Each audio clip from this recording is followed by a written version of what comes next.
Welcome back to the Evergreen Air Quality Services podcast. I'm Angelo, and as always, on the other end is Lynn in Florida. Today, what we're going to talk about improving indoor air quality and the things that you can do to help improve that indoor air quality in your home and or business.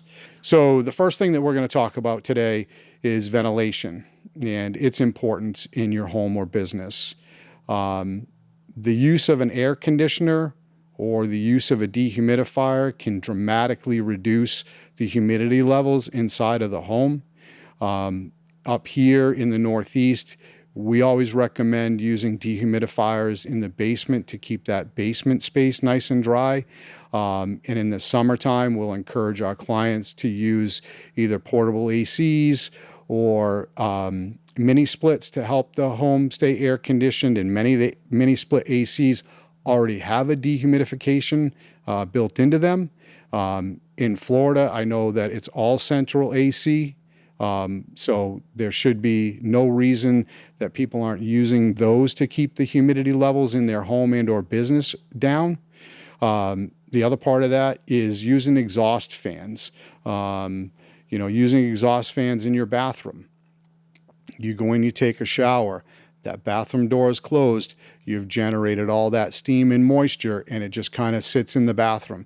You got to use those exhaust fans to exhaust that moisture out. Otherwise, it's going to be a contributor to the household humidity level. And again, that's a humidity level that you want to make sure stays between 45 and 55%. That's ideal to make sure that you don't experience microbial growth. You have condensation in winter up here, and that's typically an insulation issue. It's a lack of insulation, whether that's a lack of insulation around doors and windows, or a lack of insulation in the attic space. You'll have condensation on roof sheathing. You'll see condensation on windows along the bottoms of the frames. You'll see it sitting on the sill. I just did one yesterday, as a matter of fact. A couple couldn't figure out what was going on, and it was clear that the windows were improperly insulated because there was a mold line right where the window met the casing. And you could tell that air was blowing through that crack, and it was much colder than the interior air, and condensation was forming, and a healthy mold growth started to take place in that spot. And they're actually going to pull the windows out and have them all insulated over again. The other thing you can do is you can open a window briefly during the colder seasons or the less humid times to let some of that drier air in while you're exhausting the air out through an exhaust fan, whether that's a range hood or your bathroom exhaust fans. The next step in improving your indoor air quality is source reduction. And I'm sure you got a lot to talk about. Yeah, I'm going to speak a little bit about, we're going to start off with air purifiers. Air purifiers are a great way to help clean your indoor environment. I keep a small one in my office. I keep a small one right underneath my wife's desk. I actually sent my son off to college with a portable air purifier that he keeps right next to his bed. Now, you never know what college kids do to vents. You never know what happens on a college campus or in a dorm room. Sure. So air purifiers are key. A couple of different types. You do have your standalone air purifiers. Those can be moved from room to room. Those come in various sizes. So once again, properly sizing those are going to be key. Another big thing is the other type of purifiers I have found are, they call them inline purifiers that are attached to your HVAC system. So far here in Florida, I have found two types that are being used. There is an ozone-driven system that's being used, and then there is a hydrogen peroxide-driven system that is being used. Once again, you got to know your own thresholds. You got to know what you're sensitive to and what you're not sensitive to, because I've received a lot of calls from clients. I don't know what's going on. I just had this air purifier system put in. Now my eyes are watering all the time. And once again, Those ozone fired systems, they need some time to air out. So when they first get fired, you're going to get that ozone type smell. So you got to make sure there's certain time periods where you need to leave and let the system run and do its thing and kind of let the dilution happen where it's not so prevalent in the air. Other ways of source reduction in the home could be regular and routine cleaning. If you got pets in the house, you're getting dust, you're getting pet dandruff, you get other allergens that can accumulate in the home. Regular cleaning with a vacuum cleaner, basically something that is a true HEPA filter. There are different levels of HEPA filtration. True HEPA filters will reduce the exhaust. I've seen some HEPA systems that exhaust more than is actually taken in. Some of those small robotic vacuum cleaners can exhaust some particles back into air. So you want to be vigilant about how those are working and making sure that there's not a lot of residual particles that get pushed back into the air. Now, along with that, in my home, I have a lot of tile floor. I like to use a vacuum system that does not have a beta bar on it, because a lot of times that will break those dust particles down even finer and get them up into your air. So those are just some things I stay away from. Dusting and mopping surfaces on a regular basis is key as well, because a lot of things that get up into the air, they do come down at some point. So keeping those surfaces clean are key. And then address mold and any moisture issues as soon as you notice them. Leaving that stuff, water leaks and moisture problems, promptly to prevent mold growth. If you leave those issues, you are creating a much bigger problem for yourself down the road. Like in some of our previous podcasts, we talked about the short-term, long-term, and extreme long-term exposures and those health effects. So this is just all tying everything in, that you want to make sure that you are being vigilant about cleaning your home and addressing any issues that may arise from water leaks to visible mold or mildew. And then a key thing that I'm finding, and it's a lot more prevalent down here because there's a lot, like Angelo mentioned earlier, just about every home has a central HVAC system. And properly maintaining those are key. And a lot of times people don't use them properly. They will set their temperature for 75 or so, but your indoor is 72. Now your system's not running at all for an extended period of time. So now you're not getting any air changeovers, you're not getting any additional filtration, nor are you getting any conditioning to that air. So properly using those, what I do with my system, I run my system in the on position probably 90% of the day. And that way it's constantly moving air, it's constantly filtering the air that's in my home, and it's conditioning as we go. Another key thing that I found is in reducing your your pollutants in your house is using natural chemicals. You may want to try to move to natural cleaning products. I know my wife uses a lot of vinegar in our house to deal with floors.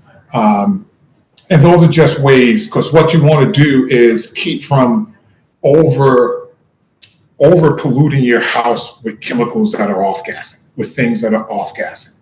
And another key thing with that is those synthetic fragrances, those electronic misters that put fragrance in the air. And I think I may have talked to you about this last week when we went over a project that I had, that we had a client that all of a sudden started getting headaches, a little lightheaded in her office. Things were fine when she was out of her office. So during my inspections, I noticed a very strong smell. It's a pleasant smell, but it was very strong. And come to find out, they had recently put that electronic air freshener in her office. And that's what was causing her some irritation. So those are some things that, you want to keep an eye on. A lot of people have different sensitivities to different things. So you want to keep an eye on making sure your home office is cleaned on a regular basis. You want to make sure there's no introduction of new fragrances that may cause reactions in some of the people in your home or other coworkers in your business. So kind of getting to know your staff and kind of what's going on will also help that. Right on. One of the consistent topics that it is going to keep coming up and does keep coming up, Lynn, is humidity. And I know it's a problem there. It's a problem here. I will tell you that up here in the summertime, that's a lot of the calls that we take up here is for humidity mold. Especially over the last several years where we've experienced record-setting humidity levels here in the state of Maine. We're getting calls from folks who've never had issues in the past, and all of a sudden they do have issues. But here's some things that you can kind of do to keep the humidity down, right? Use a dehumidifier. Again, I mean, that's kind of the obvious, right? But it's going to remove that excess moisture out of the air. And you can use them in a basement. You can use them in a bathroom or a laundry room. And again, just make sure you're setting it to 45 to 55%. Earlier, we talked about ventilation. Ventilation is another thing that can help you to control that indoor humidity, using those exhaust fans in the bathrooms and the kitchens and the laundry areas to remove all the moisture that comes from those events and those activities. Repairing leaks and maybe any seepage. Do you have a roof leak or do you have seepage in your basement? If you have plumbing leaks, again, address them immediately so they're not introducing moisture into the space. Using air conditioners, and we talked about that in one of the points earlier. Air conditioners are a fantastic way to keep the humidity down. In fact, they'll probably remove more water out of the air than most dehumidifiers will. And what you can do is you can monitor your indoor humidity. There's plenty of the hygrometers that you can go over to Home Depot, Lowe's, places like that, and just get a little hygrometer and stick it up in the house or stick it up in the basement and just kind of keep an eye on it and keep an eye where your humidity levels fall. And, one of the reasons that we recommend that you're running that dehumidifier year round or using that HVAC system year round is so that the indoor environment doesn't have a chance to get out of control at any given time. If you have a dehumidifier that sits in a home or in a basement and it's only on in the summertime, well, what happens if you have humidity spikes when it's not on? That humidity is just left to sit in those spaces and dissipate at its own natural pace instead of actually being actively removed by a dehumidifier. Promote good air circulation throughout the home. If that means that you're gonna throw that window open for a few minutes and let a little bit of fresh air in, and then take care of it, condition it after that. That's okay. Or if you're going to use air exchange system, even better. But keeping the air moving in the home. I know up here, we have a lot of struggles, especially in the summertime, around closets. And closets can be a spot where humidity and moisture get in and don't get out. People call, they've got mold all over their clothes or they've got mold all over their boxes. Using a desiccant in a closet can help to reduce that moisture level inside the closet as well. Another big thing is indoor plants. Recently visited a client, had very high mold counts in their kitchen space, and coincidentally, she had a very abundant supply of indoor house plants. Of course, they're getting watered every day. There's molds in the soils, so you're releasing the moisture out of the soil because it's evaporating back into the living space. You're not really sure what's in the soil. Again, those are all contributors to the humidity inside the home. To your point earlier, making sure that those drip pans are left empty or as empty as they can stay. So that again, that water is not evaporating back up into the living space or even sitting in the pan molding. And then insulate and seal. Make sure the home is insulated correctly. If you have air gaps, either air gaps to the outside or air gaps into an attic space, have those gaps sealed. At the end of the day, you'll have much less loss of that warm air, and you'll also help to keep your energy costs down, or loss of cold air. Again, help to keep the AC costs down. Those are a bunch of things that you can do to help control humidity, and they're all incredibly effective. But I would start by getting a dehu. Yes, sir. Those are the most key factors, is the humidity and the moisture. Agree. I'm going to touch a little bit on household products and how they can impact the indoor environment. Household cleaning products, they can widely vary in terms of ingredients and potential health impacts. While a lot of cleaning products are safe when used as directed, there are others that may contain chemicals that can be harmful to health and the environment. So a couple of those potential risks, you can wind up respiratory irritation. Once again, we're just rehashing some different things Sure. that coincide with strategies on keeping your indoor air quality clean. Some of these products can give you that allergic reactions. Some certain ingredients, fragrances, preservatives, and surfactants that are in these can induce those allergic reactions. And that's kind of the same thing with someone that may have asthma. Sure. Some of these products can trigger that same type of reaction. Something I experienced myself was some skin irritation from certain products that you're spraying. They get up in the air. You may not spray a whole lot of it, but then it touches your skin. 5 minutes later, you get this kind of little itchy thing going on, and you kind of brush it off. Those are things that you may want to you may want to keep an eye on those.